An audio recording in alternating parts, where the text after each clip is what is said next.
ठीक अच्छे पिले ब्रह्मसूत्र। तो प्रथम पिले ब्रह्मसूत्र तो पढ़िबा पिला माने किंतु आमे टिके नगो पिले वेदांत शास्त्र रो टिके परिचय पिले जानि नबा। ठीक अछि। तो एठी कहउचंदी कि पिले वेदांत दर्शन को उत्तर मीमांसा दर्शन बोली मध्य कहा जाय थाए। जो पिले पूर्व मीमांसा अछि जोतिरे पिले कर्मकांड विषय रे वर्णना करा जायछि ना नै जोटा कि हम मानको सिलेबस रे पिले अर्थ संग्रह बही पिले पूर्व मीमांसा रा आ ये जो वेदांत दर्शन पिले अछि या को पिले उत्तर मीमांसा बोली मध्य कहा जाय थाए।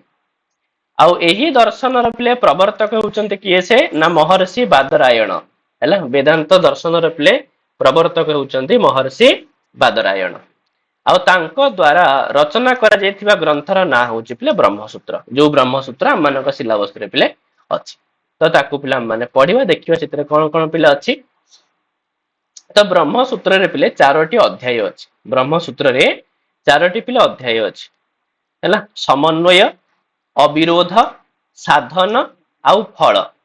ठीक अछि। तो एई भली भाबरे 4टी पिले अध्याय अछि मन रखिबो। आ प्रतिटी अध्याय रे पिले बहुत सारा कोन अछि ना अधिकरण पिले अछि हैला। प्रतिटी अध्याय रे पिले बहुत सारा अधिकरण अछि। आ प्रतिटी अधिकरण रे पिले किछि किछि सूत्र माने अछंती। ठीक अछि। एई भली भाबरे जदि पिला माने समन्वय अध्याय को देखिबा तले एथिरे अछि पिले 39 टा कोन ना अधिकरण हैला। आउ बाकी प्रत्येक अध्याय पे 4टी लेखे पाद अछि एटा मन रखियो पिले। समन्वय अध्याय एथिरे पिले 4टी पाद, अविरोध 4टी, साधन 4टी पाद, फल 4टी पाद, एमथि हेकरी 16टी पिले पाद हे गला। आ प्रतिटी पाद भितरे किछि किछि पिले अधिकरण अछि। तो टोटाल ऊपरे ए जो अधिकरण लेखा जायछि पिले टोटाल समन्वय अध्याय पय। ठीक अछि। माने समन्वय अध्याय र 4टी जाक पाद भितरे पिले एतिकिटा अधिकरण आसुछि। 39 टा पिले अधिकरण। आ 39 टा अधिकरण रे पिले केतोटी सूत्र अछि ना 134 टी पिले सूत्र अछि। आ ठीक सेही भली भाबरे पिले अविरोध रे अछि 47 टा अधिकरण आ 157 टा अछि पिले सूत्र। आ साधन भितरे सेमति 67 पिले अधिकरण आ 186 होछि पिले कोन ना सूत्र। आ सेमति फल अध्याय रे पिले अछि 38 टा अधिकरण आ 78 टा पिले सूत्र। एई भली भाबरे टोटाल एथिरे अछि पिले 555 हैला। 555 टी पिले सूत्र। आउ अधिकरण पिले 191 टी अधिकरण। याकू पिले मन रखिबो। ठीक अछि। ए जो ब्रह्मसूत्र रे पिले अध्याय मानकर ना गुडा को सीरियली मन रखिबो हैला। तापर आ कोन कहउचंती तामान तो जानि पिले कि वेदांत दर्शन रा जोटा पिले मुख्य ग्रंथ जोटा प्रथम ग्रंथ जोटा पिले बादरायण द्वारा लेखा जायछि से ग्रंथर ना होछि पिले ब्रह्मसूत्र। अर्थात सेही ब्रह्मसूत्र को नेकिरि पिले बहुत सारा पिले वाद सृष्टि ହେଇଛି ହେଲା। ए जो ब्रह्मसूत्र को नेकिरि कोन ହେଇଛି ना अनेक वाद सृष्टि ହେଇଛି। सेति पर वेदांत रा ना पिले बहुत सारा भेद अछि। क्या किछि अद्वैतवाद, विशिष्ट अद्वैतवाद, द्वैतवाद, द्वैत अद्वैतवाद आउ पिले शुद्ध अद्वैतवाद। एई भली भाबरे मुख्यतः 5टी वाद पिले हमकु देखिବାକୁ मिले। आ ए 5टी जाक वाद रा पिले 5 जण मुख्य मुख्य आचार्य माने अछंती। ताहले ब्रह्मसूत्र को नेकिरि पिले प्रथमे शंकराचार्य पिले आदिगुरु शंकराचार्य तो तांकर जो वाद से होछि पिले अद्वैतवाद माने अद्वैत वेदांत दर्शन पिले हैला। जांकर भाष्यर ना होछि पिले शंकर भाष्य। और विशेष भाव रे पिले एई गोटी कहि चलीछि पिले। ठीक अछि। ये जो शंकर भाष्य पिले अछि याकू शारीरिक भाष्य बोली भी कहा जाए मन रखिथियो पिले। याकू आउ कोन कहा जाए शारीरिक भाष्य बोली मध्य कहा जाए पिले हैला। आ प्रायतः ये जो शंकराचार्यंकर जो अद्वैत वेदांत पिले एई गोटिक को ही विशेष ध्यान दिया जाउछि। एगुडा को पिले एते माने गुरुत्वपूर्ण नुहंती एमानकर एते प्रचलन पिले नाही। आ देखुन पिले प्राय आमानकर कॉलेज मानकर पिले अद्वैतवाद ही पढ़ा जाउछि ना अद्वैत वेदांत जो हमर डिपार्टमेंट रहिछि पिले अद्वैत वेदांत अर्थात अद्वैत वेदांत रही पिले बेसी प्रचलन बुझिला। आ सेमति पिले विशिष्ट अद्वैतवाद जहांकर प्रवर्तक आचार्य होचंदी पिले रामानुजाचार्य आ जहांकर भाष्यर ना होछि पिले श्री भाष्य। सेमति माधवाचार्य जहांकर पिले वाद होछि द्वैतवाद आउ जहांकर जो ब्रह्मसूत्र ऊपर लेखा जायतिबा भाष्यर ना होछि पूर्ण प्रज्ञा भाष्य। आउ निम्बारकाचार्य जे पिले द्वैत अद्वैतवाद आउ जहांकर भाष्यर ना होछि पिले वेदांत पारिजात सौरभ हैला। आउ सेमति पिले वल्लभाचार्य ଯାହାଙ୍କର ବାଦ ହେଉଛି ପିଲେ ଶୁଦ୍ଧା ଦ୍ୱୈତବାଦ ଆଉ ଯାହାଙ୍କର ଭାଷ୍ୟର ନାଁ ହେଉଛି ପିଲେ ଅଣୁଭାଷ୍ୟ। ଆଉ ଆମମାନଙ୍କ ସିଲାବସ ରେ ପିଲେ ଶଙ୍କରାଚାର୍ଯ୍ୟଙ୍କର ସାଙ୍କର ଭାଷ୍ୟ ହିଁ ଦିଆଯାଇଛି। ସେ ସିଲାବସ ରେ ଅଛି ବ୍ରହ୍ମସୂତ୍ରମର ଯୋଉ ପ୍ରଥମ ଅଧ୍ୟାୟର ପ୍ରଥମ ପାଦର ସାଙ୍କର ଭାଷ୍ୟ। ଠିକ ଅଛି, ଏଇଟା ହିଁ ସିଲାବସ ରେ ଅଛି। ତାପରେ କହୁଛନ୍ତି ଯୋଉ ବେଦାନ୍ତ ଦର୍ଶନ ପିଲେ ଅଛି ତାର ନା ପିଲେ ମୁଖ୍ୟତଃ ତିନୋଟି ସ୍ତମ୍ଭ ପିଲେ, ତିନୋଟି ମୁଖ୍ୟ ସ୍ତମ୍ଭ ଯାହା ଉପରେ ପିଲେ ବେଦାନ୍ତ ଦର୍ଶନ ଆଧାରିତ। ତ ସେ ତିନୋଟି ଜିନିଷ କଣ କଣ ପିଲେ? ନା ଗୋଟେ ହଉଛି ପିଲେ ଉପନିଷଦ, ଗୋଟେ ହଉଛି ଶ୍ରୀମଦ୍ ଭଗବତ ଗୀତା, ଆଉ ଗୋଟେ ହଉଛି ପିଲେ ବ୍ରହ୍ମସୂତ୍ର। ଏଇ ତିନିଟାକୁ ଛାଡିଦେଲେ ବେଦାନ୍ତର ଆଉ କିଛି ନାହିଁ। ବେଦାନ୍ତର ପ୍ରତିଟି ସିଦ୍ଧାନ୍ତ ଏଇ ତିନୋଟି ଉପରେ ହିଁ ଆଧାରିତ ପିଲେ, ଉପନିଷଦ, ଶ୍ରୀମଦ୍ ଭଗବତ ଗୀତା ଆଉ ପିଲେ ବ୍ରହ୍ମସୂତ୍ର। ତ ଏଇ ତିନୋଟିକୁ ପିଲେ ପ୍ରସ୍ଥାନ ତ୍ରୟୀ ବୋଲି ମଧ୍ୟ କୁହାଯାଏ। ମନେ ରଖିବ, ପ୍ରସ୍ଥାନ ତ୍ରୟୀ କହିଲେ କୋଉ ତିନୋଟି? ଉପନିଷଦ, ଶ୍ରୀମଦ୍ ଭଗବତ ଗୀତା ଆଉ ବ୍ରହ୍ମସୂତ୍ର ହେଲା। ଆଉ ଉପନିଷଦ ଯୋଉ ଅଛି ପିଲେ ୟାକୁ ନା ଶ୍ରୁତି ପ୍ରସ୍ଥାନ ବୋଲି କୁହାଯାଏ। ଯେହେତୁ ପିଲେ ଉପନିଷଦଟା ବେଦ ସାଙ୍ଗରେ ସମ୍ବନ୍ଧିତ, ସେଥିପାଇଁ ଶ୍ରୁତି ପ୍ରସ୍ଥାନ। ଆଉ ଯୋଉଟା ଶ୍ରୀମଦ୍ ଭଗବତ ଗୀତା ଇଏ ହଉଛି ପିଲେ ସ୍ମୃତି ପ୍ରସ୍ଥାନ। ଠିକ ଅଛି। ଆଉ ଯୋଉ ବ୍ରହ୍ମସୂତ୍ରମ ପିଲା ଅଛି ଇଏ ହଉଛି ପିଲେ ନ୍ୟାୟ ପ୍ରସ୍ଥାନ। ମନେ ରଖିବ, ତିନୋଟି ପ୍ରସ୍ଥାନ ଶ୍ରୁତି, ସ୍ମୃତି, ନ୍ୟାୟ। ଶ୍ରୁତି ପ୍ରସ୍ଥାନ ପିଲେ ଉପନିଷଦ, ସ୍ମୃତି ପ୍ରସ୍ଥାନ ହଉଛି ଶ୍ରୀମଦ୍ ଭଗବତ ଗୀତା ଆଉ ବ୍ରହ୍ମସୂତ୍ର ହଉଛି ପିଲେ ନ୍ୟାୟ ପ୍ରସ୍ଥାନ ହେଲା। ଆହୁରି ମଧ୍ୟ ପିଲେ ଆମର ଯୋଉ ଚାରୋଟି ବେଦ ରହିଛି, ଚାରୋଟି ବେଦରେ ପିଲେ ଚାରୋଟି ମହାବାକ୍ୟ ରହିଛି। ଏ ଚାରୋଟି ମହାବାକ୍ୟ ମଧ୍ୟ ବେଦାନ୍ତ ଦର୍ଶନର ପିଲେ ଇଏ ବି ଚାରୋଟି ପିଲେ ଆଧାର ସ୍ତମ୍ଭ ହେଲା। ତ ଚାରୋଟି ମହାବାକ୍ୟ ମନେ ରଖିଥିବ ଯାହା ଉପରେ ବେଦାନ୍ତ ଦର୍ଶନ ପୁରା ଆଧାରିତ। ଇଏ ଗୋଟେ ହଉଛି ପିଲେ ପ୍ରଜ୍ଞାନମ ବ୍ରହ୍ମ, ଯୋଉଟା କି ଋଗ୍ବେଦରୁ ଆସିଛି। ଅହମ ବ୍ରହ୍ମାସ୍ମି, ଯୋଉଟା କି ପିଲେ ୟଜୁର୍ବେଦରୁ ଆସିଛି। ତତ୍ୱମସି, ଯାହାକି ପିଲେ ସାମବେଦରୁ ଆସିଛି। ଆଉ ଅୟମାତ୍ମା ବ୍ରହ୍ମ, ଯାହାକି ପିଲେ ଅଥର୍ବ ବେଦରୁ ଆସିଛି। ଆଉ ଏଇ ଯୋଉ ବେଦାନ୍ତ ଦର୍ଶନ ପିଲେ ଏଇ ଚାରୋଟି ମହାବାକ୍ୟକୁ ପ୍ରମାଣିତ କରିବା ପାଇଁ ଚେଷ୍ଟା କରିଥାନ୍ତି। ନା ନାଇଁ, ତେବେ ଚାରୋଟି ଯାକ ବାକ୍ୟ ମନେ ରଖିବ କୋଉଠୁ କୋଉ ବାକ୍ୟଟା କୋଉଠୁ ଆସିଛି ବୋଲି। ଠିକ ଅଛି ପିଲେ, ବାସ୍ ଏତିକି ତମମାନେ ଟିକେ ସାମାନ୍ୟ ପରିଚୟ ଜାଣିବ। ତାପରେ ବର୍ତ୍ତମାନ ପିଲା ଆମମାନେ ଯିବା ବ୍ରହ୍ମସୂତ୍ର ଉପରକୁ। ତ ବ୍ରହ୍ମସୂତ୍ର ତ ଜାଣିଲେ ପିଲା ଆମ ସିଲାବସ ରେ କୋଉଟା ଅଛି? ତ ପ୍ରଥମ ଅଧ୍ୟାୟରେ ପିଲେ ପ୍ରଥମ ପାଦ ହେଲା। ଆଉ ପ୍ରଥମ ପାଦ ମାନେ ଚାରୋଟି ଯାକ ପାଦ ମିଶେଇଲେ ହଉଥିଲା ପିଲା କେତୋଟି? 39 ନା କେତୋଟି ଥିଲା ପିଲେ? 33, ହଁ 39 ହିଁ ଥିଲା। 39 ଟା ପିଲା ଅଧିକରଣ ଥିଲା। କିନ୍ତୁ ଆମମାନଙ୍କର ତ କେବଳ ପ୍ରଥମ ଅଧ୍ୟାୟର ପ୍ରଥମ ପାଦଟା ହିଁ ଅଛି। ତ ପ୍ରଥମ ପାଦରେ ପିଲେ ଆମକୁ ଦେଖିବାକୁ ମିଳିବ 11ଟି ପିଲା ଅଧିକରଣ ସେଥିରେ ଅଛି। କେତୋଟି ଅଧିକରଣ ପିଲା ଅଛି? 11ଟି ଅଧିକରଣ ଅଛି। ଏଗୁଡା ଖାଲି ତମମାନେ ନର୍ମାଲି ଜାଣିଥାଅ ପିଲେ, ଠିକ ଅଛି। ଏଗୁଡାକ ଏତେ କିଛି ଇମ୍ପୋର୍ଟାଣ୍ଟ ନାହିଁ ହେଲା। ତ ଖାଲି ଜାଣିଥାଅ କି ଆମମାନଙ୍କ ଯୋଉ ପ୍ରଥମ ଅଧ୍ୟାୟରେ ପିଲେ ପ୍ରଥମ ପାଦ, ସେଥିରେ ଅଛି ପିଲେ 11ଟି ଅଧିକରଣ। ଆଉ ବାକି କୋଉ ଅଧିକରଣରେ ପିଲେ କେତୋଟି ସୂତ୍ର ତାହା ଲେଖି ଦିଆଯାଇଛି। ଆଉ ଯେମିତି ଜିଜ୍ଞାସା ଅଧିକରଣ, ଯୋଉଥିରେ କି ଗୋଟିଏ ସୂତ୍ର, ପ୍ରଥମ ସୂତ୍ରଟା। ଜନ୍ମାଦି ଅଧିକରଣ ମାନେ ଦ୍ଵିତୀୟ ଶ୍ଲୋକ, ଦୁଇ ମାନେ ସେକେଣ୍ଡ ଶ୍ଲୋକ, ଦିଟା ଶ୍ଲୋକ ବୋଲି ଭାବିବ, ଦିଟା ସୂତ୍ର ବୋଲି ଭାବିବନି, ଦ୍ଵିତୀୟ ହେଲା। ଶାସ୍ତ୍ର ଯୋନିତ୍ୱ ଅଧିକରଣ, ଯୋଉଥିରେ ତୃତୀୟ ସୂତ୍ରଟି ସମନ୍ୱୟରେ ପିଲେ ଚତୁର୍ଥ। ତାପରେ ଇକ୍ଷତି ଅଧିକରଣରେ ପିଲେ 5 ପଞ୍ଚମରୁ ନେଇକରି 11 ମାନେ 6ଟି ହେଲା। 6ଟି କେମିତି 7ଟି ପିଲେ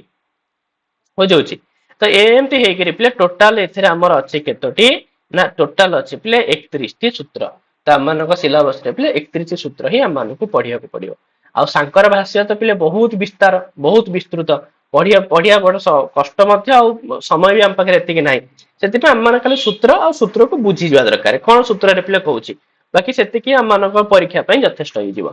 ହେଲା। ତାହେଲେ ଯେତେବେଳେ ପିଲେ ବ୍ରହ୍ମସୂତ୍ର ଆରମ୍ଭ କରାଯାଉଛି,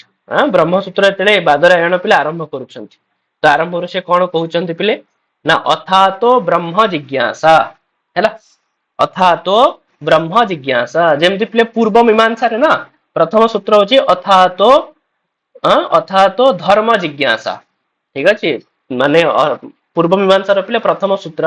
ଜୈମିନୀଙ୍କର ହଉଛି କଣ? ଅଥାତୋ ଧର୍ମ ଜିଜ୍ଞାସା। ସେମିତି ବ୍ରହ୍ମସୂତ୍ର ମୋର ପିଲେ ପ୍ରଥମ ସୂତ୍ର ହଉଛି କଣ? ଅଥାତୋ ବ୍ରହ୍ମ ଜିଜ୍ଞାସା। ଜିଜ୍ଞାସା ମାନେ ବିଚାର ହେଲା। ତାହେଲେ ସେ କହୁଛନ୍ତି ଅଥାତୋ ବ୍ରହ୍ମ ଜିଜ୍ଞାସା, ବର୍ତ୍ତମାନ ବ୍ରହ୍ମ ବିଷୟକ ଯୋଉ ବିଚାର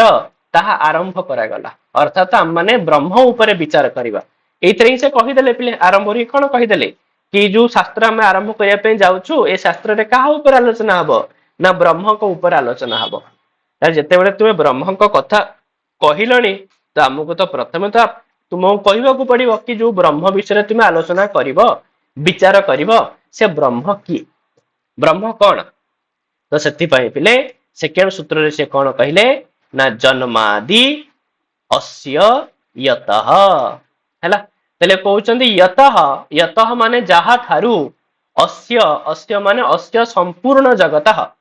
हैला एही संपूर्ण जगतर जगतः प्ले षष्ठी व्यक्ति हां जगत शब्द ना तो अस्य संपूर्ण जगतः तो ही संपूर्ण जगतर जन्म आदि माने जन्म पालन मृत्यु तो जहा ठारू हे थाए बा एमती भी कहि परिया पिले जिए ये समस्त जगतर जन्म पालन मृत्यु जे कारण से ही ब्रह्म ताले एही जगतर जन्म आदि जहा ठारू होईची से ब्रह्म अटंती ब्रह्म तो एला एठी शंका आसिला कहउचनी ब्रह्म तो कर्तृत्व भोक्तृत्व रहित अटंती काहे ना हमें तो जानिछे कि ब्रह्म केबे कर्ता ही परिबनी ब्रह्म केबे भोक्ता ही परिबनी तेबे से जगतर कर्ता पुणी हेले केमती ना नहीं प्रश्न उठिबो ना पिले मन रे कि से जगतर पुणी जो कर्ता हेले केमिति तापर चित्र को यार उत्तर रे पिले बादरायण कहिबे कोन कहिबे ना शास्त्र योनित्वात हैला कौन कहले कहते शास्त्र रे माने वेद रे शास्त्र रे माने पिले कोठी वेद रे सेही ब्रह्म को जगतर कारण जेहेतु कह जाइछि तांकु जगतर कारण मानिबा उचित कहउचंदी आमे ब्रह्म को जगतर कारण एथिपई मानुछु काहे कि ना वेद रे कह जाइछि हां वेद रे पिले ब्रह्म को जगतर कारण बोली कह जाइछि सेथिपई तांकु मध्ये जगतर कारण मानिबा उचित तालो से कहउचंदी अच्छा ठीक अछि तेबे मृत्तिका आदि उपादान रु घट आदि वस्तु मानकर रचना करुथिबा कुंभकार आदि परी ब्रह्म जगतर निमित्त कारण बोली तो आमे कहि परिबा पिले देख ए दीटा कारण पिले अछि गोटे हला पिले निमित्त कारण गोटे होछि पिले उपादान कारण टिके मो खाली तुमको बुझे दोछि पिले जेमति कि आम माने कोन करूछे पिले ए जो माटी हां माटी पानी तापर से जो कुंभकार जो चक पिले हां जहा को पिले कुलाड़ बोली कहा जाउछि तो ए सब होचंदी पिले उपादान ए सब को नेइकिरी आम माने कोन तयारी करूछे ना गोटे माठिया तयारी करूछे तले माठिया पई माटी पानी ए माने होचंदी उपादान कारण आ जी पिले माठिया तयारी करूछि जो लोकटी कुंभकार सी होछि पिले निमित्त कारण तो सेति पई शंका उठिला अच्छा हो ठीक अछि आमे ब्रह्म को निमित्त कारण बोली तो मानि परिबा कि ब्रह्म होचन निमित्त कारण ब्रह्म ए संसार को सृष्टि करूछंदी सब किछि करूछंदी किंतु उपादान कारण बोली हम केमति तांको मानि परिबा जेहेतु एठी कोन कहि दिया गला काइना ब्रह्म निजे ही निमित्त कारण निजे ही उपादान कारण तो एठी शंका उठला कोन ब्रह्म निमित्त कारण तो हेई परिबे किछि असुविधा नाही किंतु उपादान कारण बोली तुमे केमिति कहिला उपादान कारण तो हेई परिबेनी सेति पई याकु पुणी बुझिया पई पुणी पिले बादरायण परवर्ती सूत्र रे पिले कहबे कोन कहिबे कहउचंदी तत्तु समन्वयात कहउचंदी जेहेतु ब्रह्म समस्त जगत रे पूर्ण रूप रे व्याप्त तेणु से जगतर उपादान कारण भी हेई परिबो जेमति पिले माठिया भितरे माटी कोन सब आडे व्याप्त सेति पई से उपादान कारण हेई परछि सेमति ब्रह्म भी तो जगत रे संपूर्ण भाव रे व्याप्त सेति पई ब्रह्म पिले जगतर उपादान कारण भी हेई परिबे हां तापर से कहउचंदी अच्छा यदि एमिति कथा तले सांख्य दर्शन मतरे जो त्रिगुणात्मिका प्रकृति अछि सी भी तो सब जगत सी भी तो संपूर्ण जगत रे व्याप्त तेणु सी कौन पाई उपादान कारण हबनी आमे ब्रह्म को ही कहीं उपादान कारण बोली मानिबा प्रकृति को कहीं नुह बुझेला माने से पचारथिले कि ब्रह्म को उपादान कारण कहीं मानिब तार उत्तर से कौन कहले जेहेतु ब्रह्म ए संपूर्ण जगत रे परिव्याप्त ये संपूर्ण जगत भितर ही ब्रह्म अछंती सेते ब्रह्म उपादान कारण किंतु ये पुणी पचारले यदि एमिति कथा तुम्हें जदि ये संपूर्ण जगत रे व्याप्त यही कारण को नेइकिरी तुम्हें ब्रह्म को उपादान कारण बोली मानुछ तले प्रकृति को कहीं मानिबनी प्रकृति भी तो जगत रे संपूर्ण भाव रे व्याप्त हैला सेति पई कहिले पिले तेबे सांख्य दर्शन मतरे त्रिगुणात्मिका प्रकृति मध्य समस्त जगत रे व्याप्त अटे तेणु व्याप्त रूप हेतुरु जगतर उपादान कारण ब्रह्म को ही कहीं मानिबा प्रकृति को कहीं नुहे तेबे यार उत्तर रे पिले बादरायण कोन कहउचंती ना इक्षतेर ना शब्दम हैला देख माने एठी तीनटा शब्द अछि प्ले गोटे हला इक्षते है गोटे हला प्ले न हैला गोटे इक्षते है गोटे होछि प्ले न गोटे होछि प्ले अशब्दम ହେଲା ଇକ୍ଷତେ न अशब्दम। तो ये कौन से पिले उत्तर कौन दौरान कहते पिले मु तुमको खाली बुझे दूची वेदरे पिले गोटे मंत्र अच्छी पिले कौन से मंत्र ना स इक्षत लोकानुसृजई ये गोटे मंत्र पिले जो कहुई कि सह माने ब्रह्म इक्षते इक्षते माने इच्छा कले विचार कले कौन करने ये संसार को सृष्टि करने जगत सृष्टि है तो एमती एक मंत्र देखा मिले जो पिले इक्षते धातुर प्रयोग होती तो इक्षते धातुर अर्थ होची पिले विचार करिबा। अच्छा विचार करिबा विचार केवल को माने करि परिबे पिले जे चेतन से विचार करि परिबो ना आमे कोन जो खटरे सोउछे किबा हम माने जो भौतिक पदार्थ हम पाखरे जो अछि सेमानकर कोन विचार करिवार शक्ति अछि अर्थात जे जड़ जड़ पदार्थ से कोन विचार करि परिबो कि से तो विचार करि परिबोनी विचार करि परियार क्षमता केवल चेतन पाखरे ही थाए आ जेहेतु प्रकृति जड़ अटे आम एक भी जानी प्रकृति पिले कौन अटे जड़ अटे ना तो से प्रकृति केबे हेले कौन हो पारिबोनी कारण हो पारिबो नाही जेहेतु वेदरे पिले इक्षते धातुर प्रयोग होईछि हैला सेति पई कौन कहले पिले बुझी दियो वेदरे इक्ष धातुर प्रयोग कारणरू शब्द प्रमाण शून्य जो प्रधान प्रधान माने पिले प्रकृति अन्य किछि भाबिबोनी कारण सांख्य रे पिले प्रधान प्रकृति की कहा जायछि ना तो प्रधान जगतर कारण होई परिबो नाही वेदरे यथा इक्ष धातुर प्रयोग करा जायछि स इक्षत लोकानुसृजई तेबे इक्ष धातुर अर्थ हेउछि पिले विचार करिबा आ विचार करिबा होछि पिले चेतनर धर्म किंतु प्रकृति तो जड़ अटे तेणु प्रकृति को जगतर उपादान कारण मानिबा ठीक नुह तो ये तो तांका उत्तर पिले कहिदेले किंतु जो माने शंका करिया कथा से मन तो शंका करिवे से माने पुणी आउथरे कहिले अच्छा अच्छा यदि एमिति कथा तेरे विचार करिबा चेतनर धर्म ठीक अछि आमे तम कथारे राजी किंतु गौणी वृत्ति रे अचेतन पाई मध्य प्रयोग करा जाई पारिबो हां भला माने से कहउछि गौणी वृत्ति रे तुमे जहा कहले ठीक कथा विचार करिबाटा चेतनर ही धर्म अटे किंतु गौण भाव रे आम माने अचेतनर धर्म बोली मध्य कहि परिबा केमिति ना आमे बेले बेले कहि थाउ बेले बेले पिले आम माने प्रयोग भी करि थाउ एही घर वर्तमान भुसुड़ी पड़िबा उपरे आम कहि थाउ ना गोटे घर पूरा पूरी माने जर्जरित हो जाइथिबो ठीक अछि माने भांगी जिबा उपरे थिबो आम माने कहि थाउ ना कि घरटी वर्तमान भुसुड़ी पड़िबो तले जो भुसुड़ी पड़िबो ए जो क्रिया ये तो केबे हेले पिले जड़ पदार्थ करि परिबो ना तले घर केमति करिवो किंतु घर पई तो प्रयोग करूछ हम माने एमति का प्रयोग बुझि होछ ना नै तो ठीक सेमति का गौण भाव रे तुमे इक्षतटा प्रकृति पई भी प्रयोग कर दियो तो कोन असुविधा होछि सेति पई कहिले तेणु गौणी वृत्ति रे आमे इक्ष धातुर प्रयोग प्रकृति सहित मध्य करि परिबा तेणु प्रकृति काहे के उपादान कारण हेबो नाही ना रे तो प्रकृति काहे के उपादान कारण हे परिबो नाही तापरे पुणी उत्तर रे पिले बादरायण कोन कहउचंती गौणः चेते हैला गौणः चेते न आत्म शब्दात कहउचंती कि जदि गौण वृत्ति रे ईक्षणर प्रयोग प्रकृति पई करा जाए तेबे ताहा ठीक हबनी काहे कि ठीक हबनी कारण ईक्षणर प्रयोग जेउठारे करा जायछि सेठारे आत्मा शब्दर प्रयोग करा जायछि काहे कि ना इक्ष धातुर से कहउछन जो जगह रे प्रयोग करा जायछि ना सेठी आत्मा शब्दर प्रयोग करा जायछि आउ आत्मा केबेले तो प्रकृति नुह तेणु ईक्षणर संबंध प्रकृति सहित होई परिबो नाही हैला सेठी आत्मा शब्दर प्रयोग करा जायछि आत्मा होचनि ब्रह्म आउ सेति पय हम प्रकृति केमति मानि नबा कि सेठी प्रकृति संगे ही कहा जायछि बोली इक्ष धातु तो एमती कह पिले खंडन करुछंदी किंतु शंकाकार माने पुणी शंका कले पिले कौन शंका कले अच्छा जदि एमिति कथा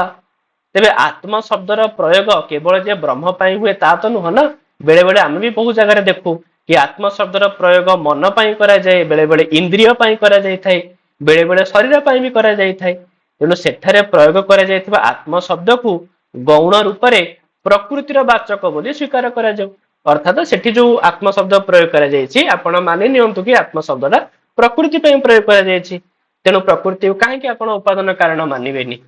बा मानिबार आपणकर कोन आपत्ति हां पुणी पिले शंका उठेले पुणी शंका उठेले पिले तांकर उत्तर पिले पुणी दिया जीव बादरायण पिले पुणी उत्तर देले कोन उत्तर देले ना तन्निष्ठस्य मुख्य उपदेशात कहउचंती वेदरे कुहा जायछि जगतर कारण परम ब्रह्म ठारे जार निष्ठा थाए से मोक्ष को प्राप्त करे बोली सेठी वेदरे कुआ जाइछि। अर्थात परम ब्रह्म ठारे पिले बुझला जहांकर निष्ठा थाए सी मोक्ष को प्राप्त करे। प्रकृति ठारे किंतु जे निष्ठ रुहे तार तो मोक्ष संभव नुह कहीं जे प्रकृति ठारे निष्ठ रही संसार भितर पड़ी ना नाई तेणु वेदरे प्रयोग करा जो आत्म शब्दटा ताहा प्रकृति पाई तो केबे प्रयोग हेई नथिबो ताहा प्रकृतिर वाचक नुहे तेणु प्रकृति जगतर कारण नुहे हैला तो एतिकी नुह यार आहुरी मध्य गोटे कारण सी दर्शौछन्ते कौन कारण पिले ना हेयत्व अवचनात् च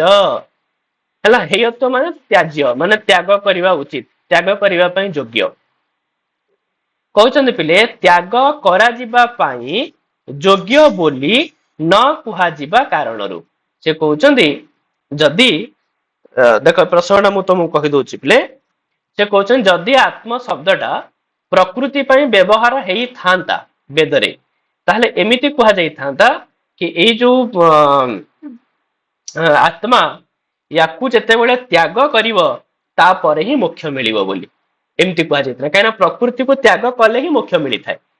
कि सेठी तो एमिति किछि कुहा जायनि त्याग करिया कथा किछि कुहा जायनि सेठी पई से आत्म शब्दटा प्रकृति पई व्यवहार करा जायनि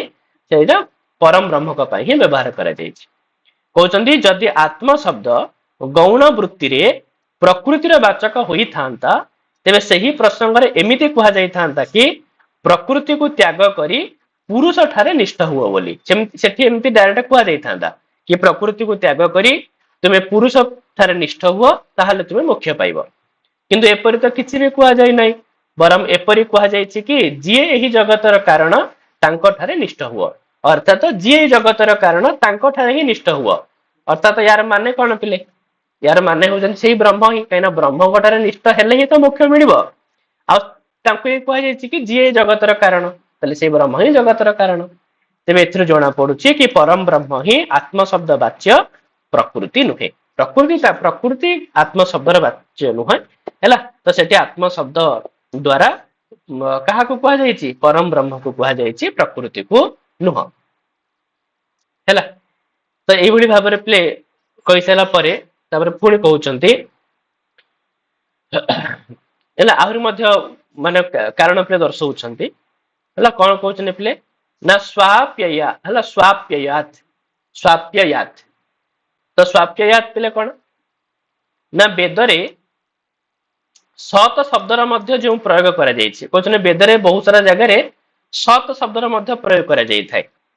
हैला कहउचने सत शब्द मध्य तुमे अन्यथा भाबिबनी ताहा मध्य परम ब्रह्म कर ही वाचक अटे काहे कि ना जेहेतु वेदरे कहा जायछि एही जीवात्मा जेते बेले सोई थाए सेते बेले से सत हला सेते बेले सही सत निज कारण संपन्न होई थाए ठीक अछि अर्थात सत ही जगतर कारण जहाठरे जीवात्मा विलीन होई थाए तेणु सत शब्दर कहा जाइथिबा जगतर कारण जड़ तत्व होई परिबो नाही देख से कहया चाहउछन पिले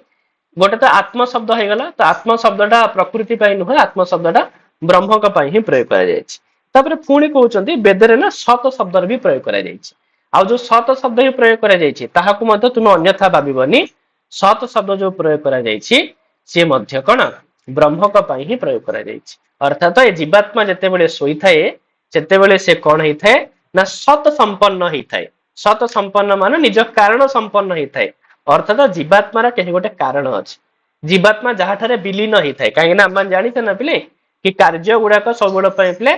कारण ठारे ही विलीन हेई जानती जेते बेले पिले घट नष्ट हबो से मूर्ति काहे हेई जिवो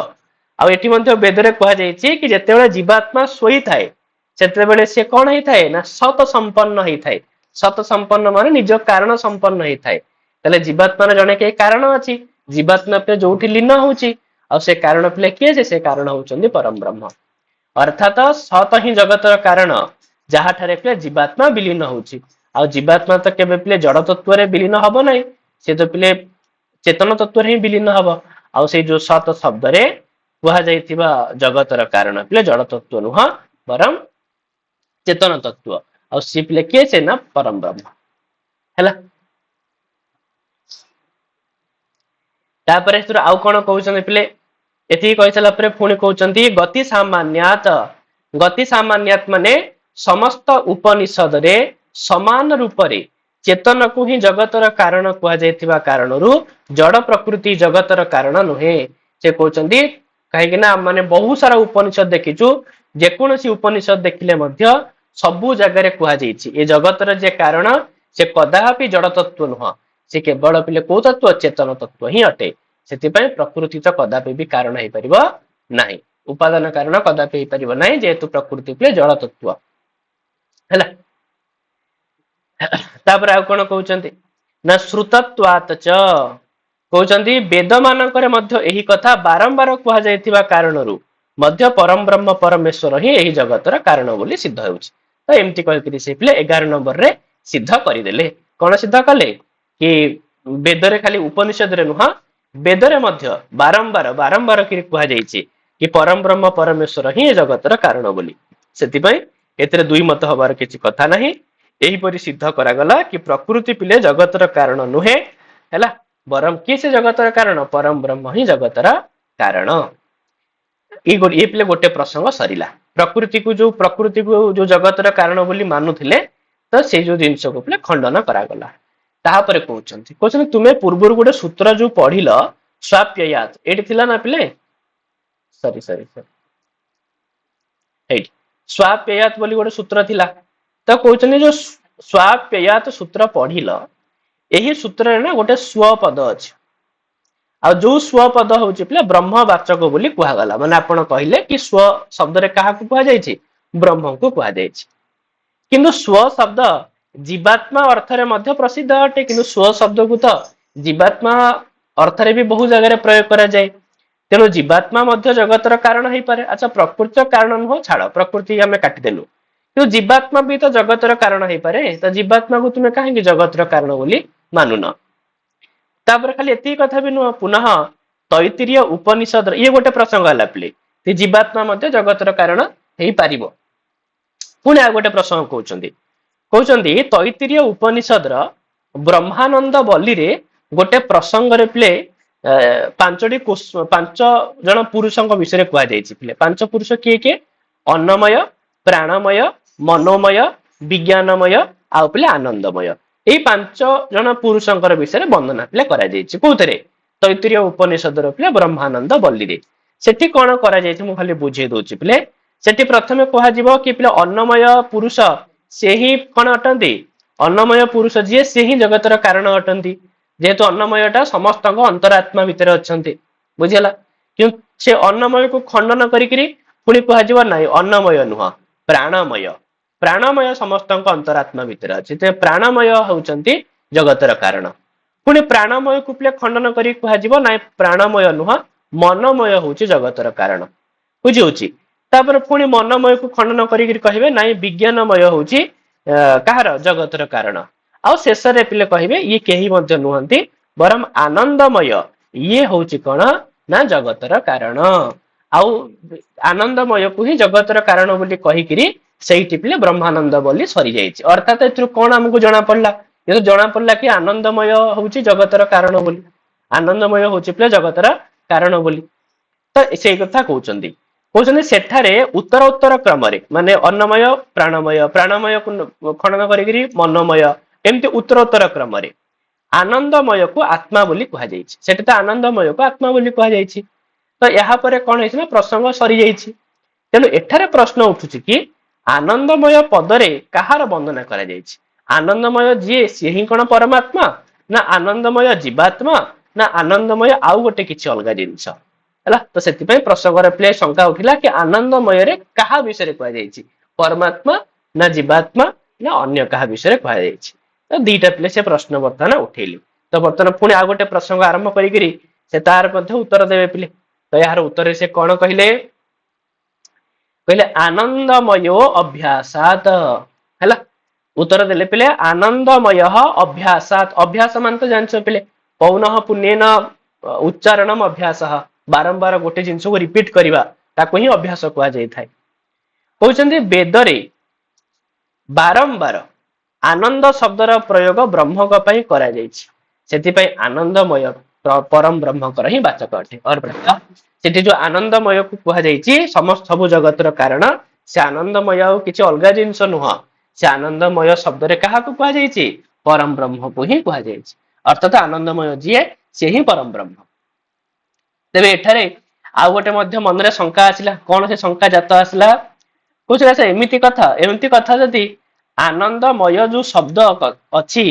सेथरे ना मयट प्रत्यय हेछि आनंदमय पद रे प्ले को प्रत्यय हेछि मयट प्रत्यय हेछि आ मयट प्रत्यय प्ले को अर्थ रे हेथाय ना प्ले विकार अर्थ रे हेथाय जेम तम मन जानिथिबो प्ले गोह विकार गोमय गोमय कहले गोबर माने गोमय शब्दर अर्थ होछि प्ले गोबर अर्थात गाईर जोटा विकार ताहा होछि प्ले गोमय सेथरे मयट प्रत्यय हेछि तो सेति पय कहिले कि आनंदमय रे मयट प्रत्यय लागिछि जहा कि पिले विकार अर्थ रे व्यवहार हेथाय किंतु ब्रह्म तो निर्विकार अटंती ना नहीं किंतु ब्रह्म तो निर्विकार अटंती किंतु आनंदमय रे जो मयट प्रत्यय लागिछि ता तो विकार अर्थ रे व्यवहार हुए तले एमते केमती तले ब्रह्म तो निर्विकार तले आनंदमय पुनी ब्रह्म केमती हेबे तेणु जेउपरी भावरे अन्नमय आदि शब्दर ब्रह्मर वाचक नुहंती सेपरि आनंदमय पद मध्य ब्रह्मक वाचक हेइ परिबो नाही जेमति अन्नमय प्राणमय मनोमय विज्ञानमय एमाने जेमति ब्रह्म नुहंती सेमति ये जो पिले आनंदमय अछि हां ये भी ब्रह्मक वाचक हेइ परिबो नाही ए आनंदमय अन्य गोटे काहाको बोते बुझौछि हला त एमतिया शंका उठेले जेतेबेले शंका उठिले तार उत्तर दबाकू पड़िबो त उत्तर रे पिले कोन कहउचंती कहले पिले विकार शब्दात न इति चेत न प्राचुर्यात क्वेश्चन अच्छा एमती कथा यदि एमती कथा तो कहउछनी मयट प्रत्यय विकार वाचक होइतिबा कारणरू आनंदमय पद ब्रह्मंकर वाचक हेबो नाही बोली जदि तुमे कहू थाओ ताहा तुमे ठीक कहून काहे कि कारण एठारे जो मयट प्रत्यय हेछि एठी सेटा विकार को बुझौनी बरम प्राचुर्य को बुझौछि काहे ना मयट प्रत्ययटा केवल विकार अर्थ रे होएनी मयट प्रत्यय पिले प्राचुर्य अर्थ रे मध्य होई थाए हला जेमति हम माने पिले कहि थाउ कोन कहि थाउ चारियाड आलोकमय ही जाइछि माने कोन आलोकमय रे माने कोन पिले प्रचुर आलोक ही जाइछि ना नाही माने चारियाड धुआमय माने कोन प्रचुर धुआं तो सेति पय मय जो प्रत्यय पिले मयट प्रत्ययटा केवल विकार अर्थ रे होएनी मयट प्रत्यय पिले प्राचुर्य अर्थ रे भी हेइ थाए आ ये जो आनंदमय एठी मयट प्रत्यय हेछि एटा विकार अर्थ रे नुह बरम प्राचुर्य वाचक हां प्राचुर्यात एठी प्राचुर्य अर्थ रे हेछि आ जे परम ब्रह्म से तो आनंदमय अटंती ना नहीं जेहेतु से तांको माने से माने आनंदर गंता घर अटंती बुझी होछि सेति पे आनंदमय परम ब्रह्म को ही बुझौछि तापर पुणी कहले अच्छा जो शंकाकार माने कहले जदि एपरी कथा तने मयट प्रत्यय विकार को भी बुझाए प्रचुरता को भी बुझाए किंतु एठारे प्रचुरता को ही बुझौछि एमिति तुमे काहे कि ग्रहण करिवो विकार को बुझौछि बोली काहे कि ग्रहण करिवोनी तापर मी तो कारण दबा को पड़िबो काहे ना मयट प्रत्यय ठीक अछि आमे कहउछु विकार अर्थ रे आपण कहउछु प्राचुर्य अर्थ रे ठीक अछि किंतु आपण कहउछु प्राचुर्य को ही काहे कि ग्रहण करा जिवो आमे कहउछु विकार को कोन पे ग्रहण करा जिवोनी ना ना यार भी तो तुमको उत्तर दबा को पड़िबो तो यार भी उत्तर से दउछन्ते कोन पिले कहउछन्ती कहउछन्ती पिले तत हेतु व्यपदेशात च देख कहउछन्ती उपनिषद रे ब्रह्म को ना आनंदर हेतु बोली कहा जायछि कहउछन्ती उपनिषद रे बहुत सारा जगह रे ब्रह्म को कहा जाय थाए आनंदर कारण हां प्रकृत आनंदर कारण होउछन्ती ब्रह्म आउ पिले आनंदर कारण केवल सेही हेइ परिबो ना जहा पाखरे प्रचुर आनंद थिबो ना नहीं आनंदर कारण पिले के हेइ परिबो जहा पाखरे प्रचुर आनंद थिबो सेही पिले आनंदर कारण हेइ परिबो जहा पाखरे पिले खुशी दबार सेती क्षमता थिबो सेही तो समस्त खुशी देई परिबो आ जे निजे दुख रे थिबो से अन्य केमति खुशी दबो तो ठीक सेही भली भाबरे जे जे अन्य को आनंद दउछि तो ता पाखरे तो आनंदर गोटे गंता घर थिबार अछि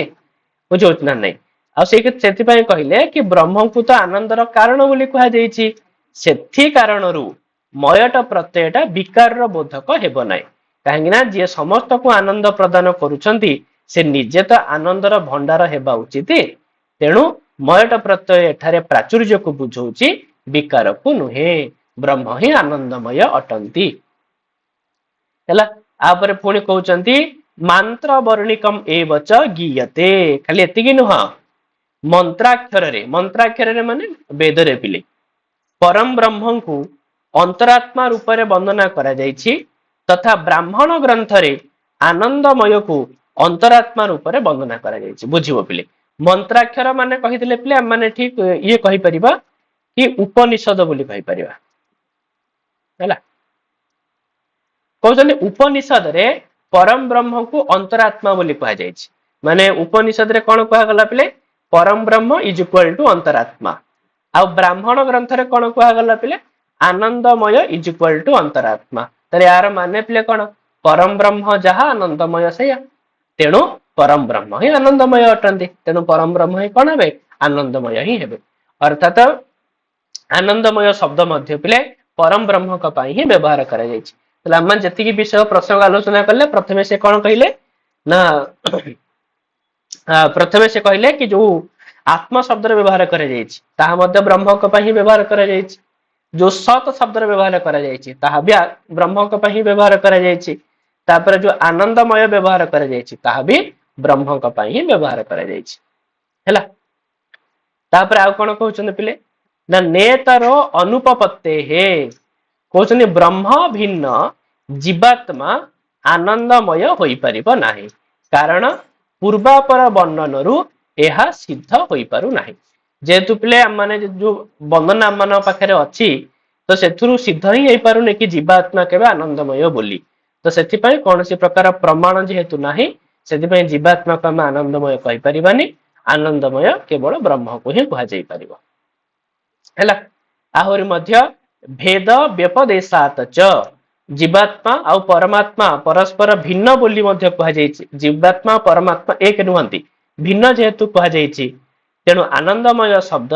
जीवात्मार वाचक केबे हेले परिबो नाही एठर एक शंका जात हैला कि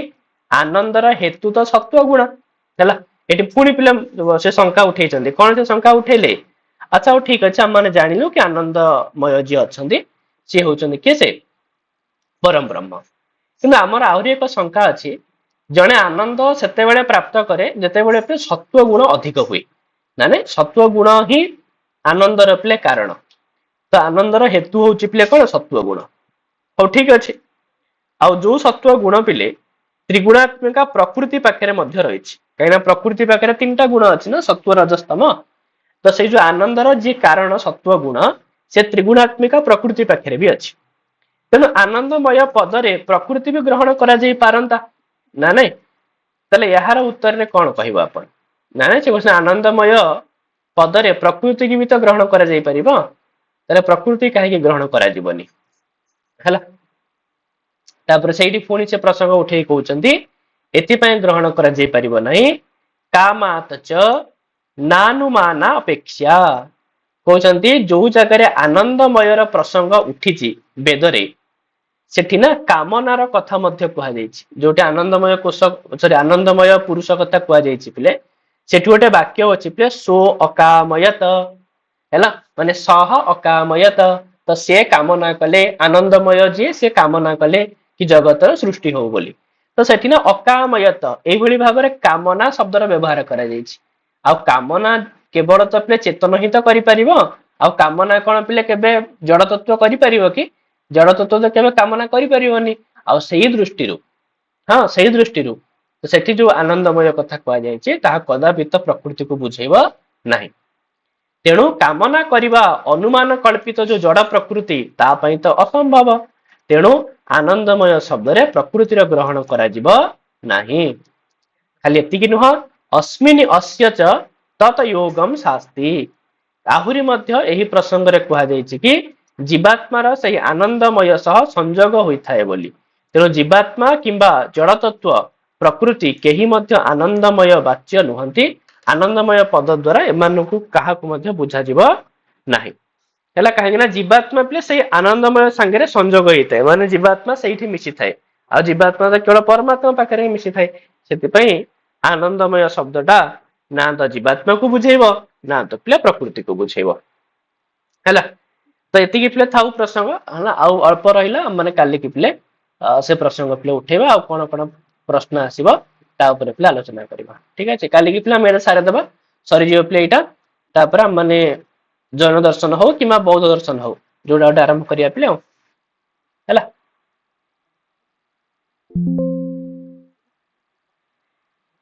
हो पिला ठीक अच्छे।